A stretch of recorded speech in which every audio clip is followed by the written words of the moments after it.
IVF, a topic I have never actually publicly talked about before. In my 8 years of public activism and several years on social media, podcasting, YouTube, etc., I've never publicly shared my opinion on IVF until today. I've never really felt compelled to speak on it. I mean, yes, I know that IVF is closely related to abortion, but my wheelhouse was always abortion, and I thought other people could speak on the issue of IVF better than I. So I thought I'd just let them do it and I would stick in my lane. However, after one particular story surfaced, that all changed. And now I feel as though we need to finally talk about the issue of IVF. Hi, I'm Hope Miller, and this is The Hope Miller Show.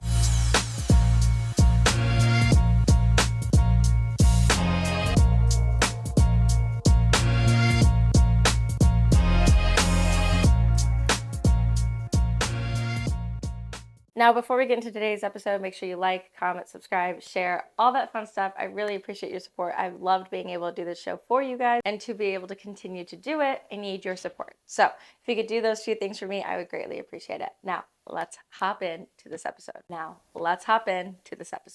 IVF, for those of you who don't know, is in vitro fertilization, and the definition from the Mayo Clinic is a fertility treatment where a woman's eggs are collected and fertilized with sperm in a laboratory dish. Now, before I even touch about the ethical side of IVF, I want you to know that the Catholic Church and many Christians are against IVF because it separates the unitive and procreative aspects of the marital act. However, many Christians and Catholics are against IVF for more than just that reason, and many secular people are against IVF for these reasons we're about to get into. Every time a woman does IVF, the doctors will take 8 to 14 different eggs and fertilize each one of them. We as pro-lifers believe that life begins at conception.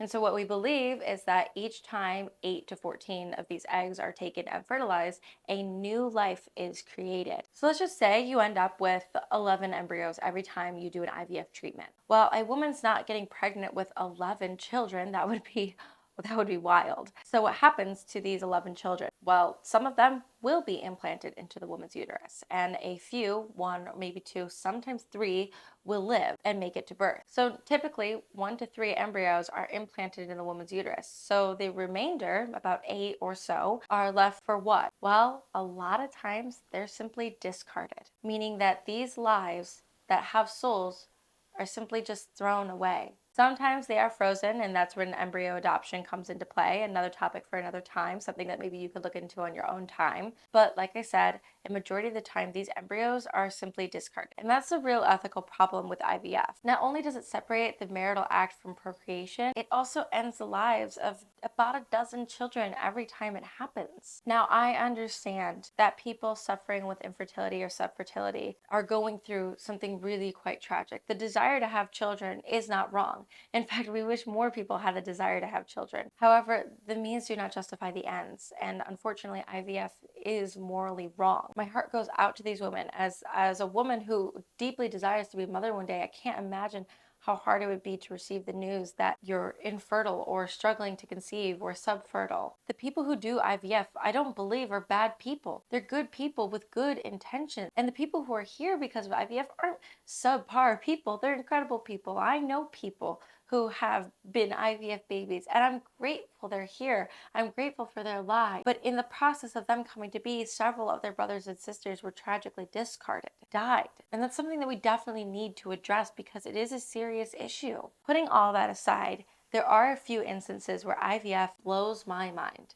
Listen to this story. A woman decided to go through IVF with her fiance to conceive a baby. In that time, she conceived a baby, and then at 20 weeks, the doctors said, "Oh no, we used the wrong sperm. There was a mix-up. Your baby's not related to your fiance." And so, at 20 weeks, killed her baby because it wasn't related to the fiance. Now, don't get me wrong, definitely tragic when the clinic tells you one thing and does another, and it's definitely a bad mix-up. How does something like that even happen? But then to go and kill a baby that's 20 weeks old, I mean, that's almost viable. That's a big baby. And to simply discard this sweet, innocent life because clinic messed up is simply wrong and terribly tragic. Here's the worst part of this story. Well, I don't know if it's the worst part of the story. I think killing a 20-week-old baby is probably the worst part. The clinic came back and said, oh no, we messed up. It actually was related to the fiance. How does something like that even happen? That's what happens when you start playing God and you start interfering with things that shouldn't be interfered with. And then to then go and kill a 20-week-old baby because of a mistake and furthermore at false information. There was another story that was terribly tragic. A woman was implanted with the wrong baby, actually the wrong baby. It was a white couple. She gave birth to a black baby, certainly not the husband's baby. And they contacted the clinic, found the biological parents. The babies had gotten mixed up, I guess, somehow. And then this woman who carried this baby for 9 months was just left alone with no baby because the parents wanted their baby back. She was basically an accidental surrogate for 9 months to a baby she was bonding with and then just ripped away from her. And this, again, is a very serious ethical dilemma that we have to address. We have to think about. I know the desire to have babies is good, but at what cost? I don't know if you guys can tell, but this topic is terribly hard for me. Obviously, I have conversations about it in the privacy of my own home with my friends, my family, my fiance. But talking about it publicly is so hard because there's so many people who are affected by IVF. Either they're here because of IVF, their family did IVF, or they are doing IVF. It's a very difficult topic, and I hope that you know my heart in talking about this. It's not to put down the people who have participated. It's hopefully to start a conversation about the ethical dilemma we face as pro-lifers when it comes to the issue of IVF. Now, I don't want you guys to think that this is a Debbie Downer episode about IVF and all the tragedy and whatever. My name is Hope, so, I gotta have some hope here, and I do have some really cool information for you guys that I'm so excited to share with you. I am a girl who's getting married in a couple months, and part of the marriage prep for Catholics is to take a natural family planning course. And we've taken a couple just to kind of get a feeler for what we're interested in and what method is gonna work best for me and my fiance when he's my husband. And we are currently studying a method called the Creighton method. So the Creighton Model Fertility Care System, or CRMS, is a natural family planning method that uses a woman's natural fertility signs, primarily cervical mucus, to determine her fertile and infertile windows. Now, the really neat thing about this is that, you put a sticker down for each day and you chart different signs that you see. It's really interesting. And you're able to tell certain things about your health through this chart and what your external fertility signs say about you. It's really cool. And in our first introduction class, it was really quite interesting because the teacher sat down with us and shared all this information with us, and she told us that most women actually aren't infertile, they're subfertile. And most women can have their infertility issue addressed through using this Creighton method, and then they can get pregnant. And women can actually use this instead of IVF. And I was like, okay, sounds cool, but what's the evidence? What are we talking about here? Because that seems crazy. I mean, IVF creates the human being and then implants it into you. It takes the dummy work out of it, basically. Whereas Creighton, you're just tracking your cycle. Like, how does that even work? Well, when tracking your cycle, you can actually see underlying issues.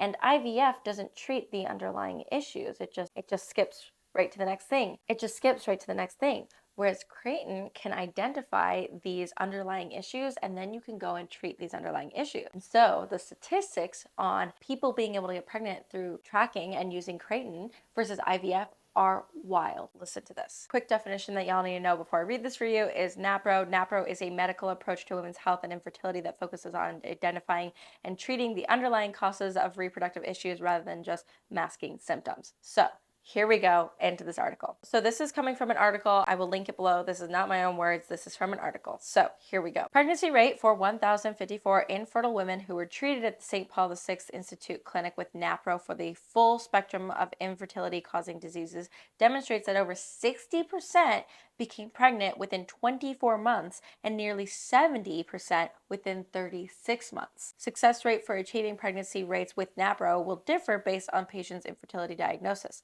NAPRO's pregnancy success rate for patients with PCOS is between 60 and 80%. For patients with common syndrome, it's between 80 and 90%. And for patients with endometriosis, it's greater than 50%. In contrast, the Center for Disease Control and Prevention published data just in 2022 from roughly 390 U.S. Society of Assisted Reproductive Technology centers, and they show that the pregnancy rate with IVF is roughly 26%. That is a huge difference. And so while I definitely believe in all natural stuff, not a big fan of birth control for natural reasons as well as faith-based reasons. I'm not a fan of IVF for natural reasons and faith-based reasons. But it's interesting to me how I'm against these things for my moral reasons. Then you look at it from a health and more natural approach, and it's actually better for women. It actually treats women and goes to the root cause of issues for women rather than just putting a band-aid over it and calling it a day and dumping tons of money into IVF, birth control, and whatever women are using these days to prevent or get pregnant. It's interesting how the approach of just listening to our bodies, looking into what actually can heal us, and a lot of times it's free, low cost, is actually the thing that is better for us. Like, yes, I'm against IVF and birth control for moral reasons, but it's just fascinating to me how, like, God knew. You know, the church doesn't just say these things because they want to inhibit us from living a freeing life in regards to our reproductive health. It actually shows that God's got us covered. He knows best. IVF costs a ton of money. It unfortunately causes the death of millions of children, and it separates the procreative aspect of the marital act. Whereas using something like NAPRO technology can actually address the root cause, can make couples stronger, make women healthier, and create a human being in a natural way that doesn't cause the destruction of the baby's other siblings. I just love that we have all this information, the actual data. And don't worry, everything is linked below so you can double check all this stuff for yourself. Real quick final words again from the article, but NAPRO infertility approach is disease-based. It views infertility or subfertility as a symptom of an underlying organic or ovulatory dysfunction. And because NAPRO treats these underlying diseases or conditions by comprehensively evaluating, diagnosing, and effectively treating them, NAPRO technology, both nationally and internationally, has been extremely successful in helping infertile couples to conceive, gestate, and give birth to healthy newborn babies. I think that's just incredible. I think that the studies coming out on this are incredible. I think that it might give the women struggling with infertility or subfertility a little bit of hope. And I hope that before we jump into something like IVF, we can first take a more natural, moral approach and really address the root cause. I deeply want every woman who desires to have a baby to have that opportunity to have a baby. But I also don't believe in allowing for the termination of several other children in the process. And so if we can find a happy middle ground or something that even might be better, I would encourage you guys to look into this a little bit more. I will tag the Creighton method information below as well because I think it would be really neat to look into for y'all.